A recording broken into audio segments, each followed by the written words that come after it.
daawwattoota keenya akkam jirtu nagaa nageenyi keenya qilleensa irraan isin dhaadaqabu amma guyyarraa zaashanii fi rubuu fi nus kiilodha. Amma oduu kan isinitti himu an gaazexeessaa maqaan isaa hin beekamne rakkoo keessa dhalateedha. Daawwattoota keenya kan oduun keenya gara YouTube'n isin dhaqqabu waan ta'eef YouTube keenya subscribe gootanii achirraa akka argattan isin beeksifna. Tafenya odun kenya jalqabee jira. Odun kenyas kan kallattiidhaan isiniif darbu boolla Geetaachoo Raddaa itti dhokate keessaa isinii dabarsaa jirra. Warri boolla tan argattanis achumaan bineena boolla akka argattan isinitti ni baraka.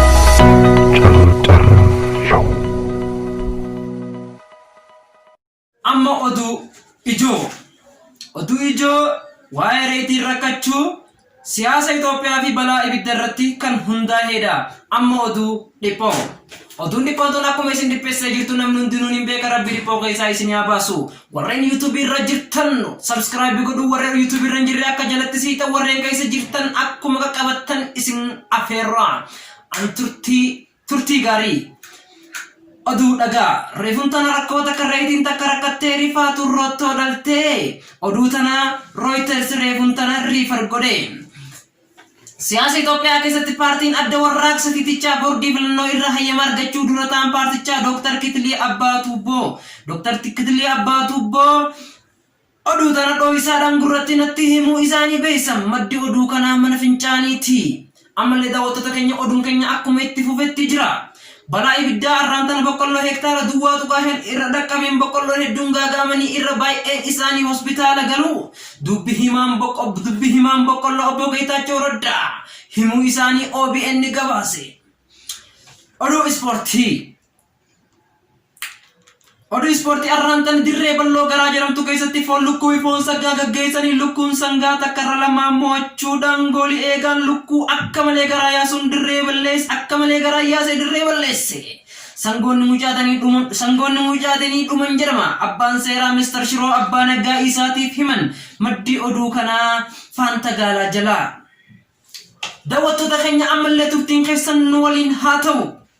Oduun keenya akkuma itti fufetti jira. Mootummaan naannoo Oromiyaa milishaa 7,000 eebbisuun isaa kan yaadatamu ta'us maddeen oduun dhiyoo kana dhagahame garuu kan haalan nama rifachiise. Milishoonni kanneen kopheen isaanii fi kaalsiin isaanii haalan ajaa'u irraa kan ka'e.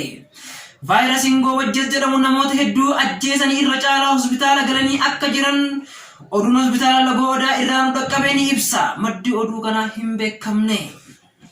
Oduu dhumaatiin arra guyyaan ayyaana waan ta'eef jala bultii ayyaana sababeeffachuudhaan oduu arganneen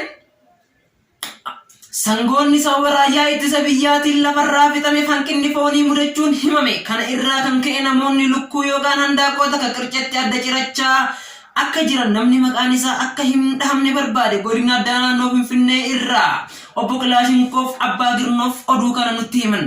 Daawwattoota keenya oduun keenya asirratti dhuma hanga yeroo biraatti walitti deebinutti nagaan tura. An kan oduu tana isinii gabaasaa ture maqaan kiyya hanga ammatti mootummaan barbaadaa waan jirateef irra hin geenye nagaan tura.